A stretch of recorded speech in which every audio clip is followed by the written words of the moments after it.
I'm going to improve the contact in every single club in your golf bag by adjusting one simple thing in your setup.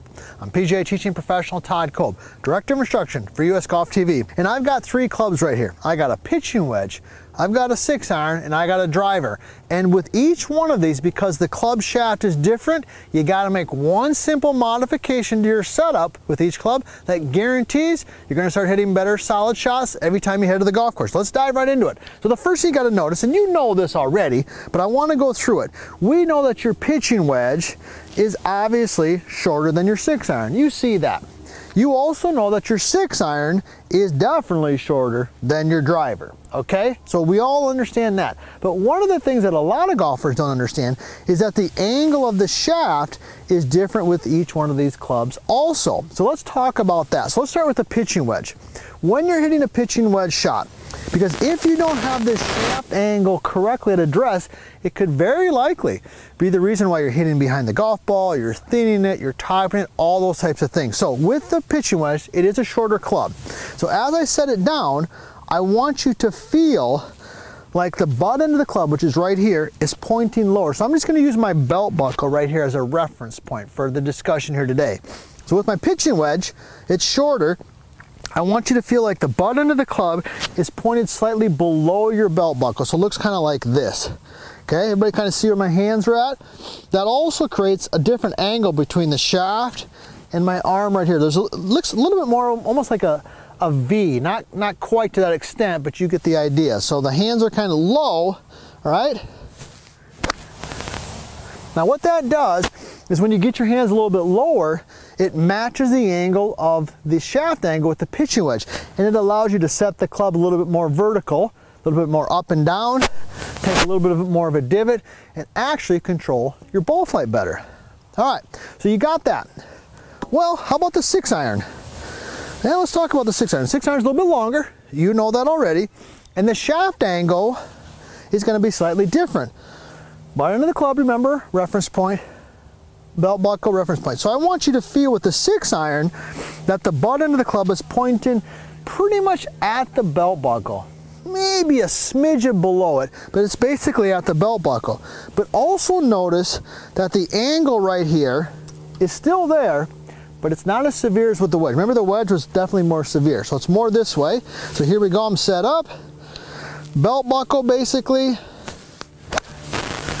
All right, there we go. And that little adjustment to the shaft angle can help me make a better contact. Now, before we're done today, we're gonna talk about the driver here, but I'm also gonna give you a little bit of a tip, not only to do with the shaft angle, but the position of the hands forward and back. We're gonna talk about that in just a second. But if you haven't already, hey, do me a favor. Be sure to subscribe to the channel. Hit that subscription button right now. Hit that subscribe button, ring that bell, and join the family here at US Golf TV. We got great content coming out every single week.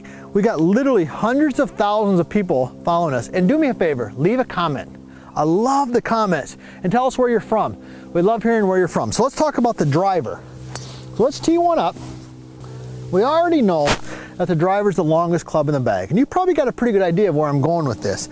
So I'm going to stand a little further away from the ball, and I want the butt end of the club now to be pointed ever so slightly above my belt. Okay, I like it sitting up a little bit. So the handle actually feels like it's a little bit higher, right? I still got this right here, the angle, but it's not nearly like it was when I was hitting the wedge. So here we go. I've got it up a little bit. All right, that felt pretty solid right there. So those are the different angles.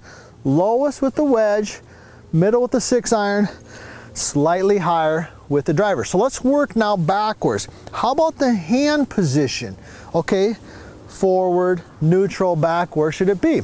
Well, with the driver, I want you to feel like the butt end of the club, okay, is pretty neutral. See how it's basically pointed just a little left of where my belt buckle would be. So my hands are, I wouldn't say they're behind the ball, but they're definitely not in front of it. This is a killer with the driver. If you're hitting drives and you're hitting them off the heel and they're like low bullets, that could be why. Make sure you feel like your hands are equal with the ball or maybe slightly behind it. That'll actually help you hit up on the golf ball ever so little. Now the 6-iron, probably know where we're going with this, right? If you followed our stuff here at US Golf TV, you're an educated golfer. You know a lot about this stuff. So talked about the shaft angle, and I want you now to feel like the butt end right here is basically equal with the golf ball. So let me get a golf ball here. We're right there. The butt end right here is basically equal. So if I drew a line from the butt end down towards the ball, that's going to be pretty equal. Remember the driver, maybe slightly behind. Right here is equal. Now with the wedge, because we like to flight those wedges a little bit lower, we've got some great videos on the channel on wedges and controlling distances and trajectories and some really good stuff. You got a good idea, right? There's that shaft angle, a little bit of forward shafting. Now I want the butt end of the club to be slightly in front of the golf ball. So here's what you've learned today. When you're set up there, understand that the angle of the shaft up and down, the angle of the shaft forward and backward can have a huge impact on contact. There it is again. We're going to finish up with a nice little solid wedge shot. That little tip right there will help you hit every club in your bag definitely a little bit more solid.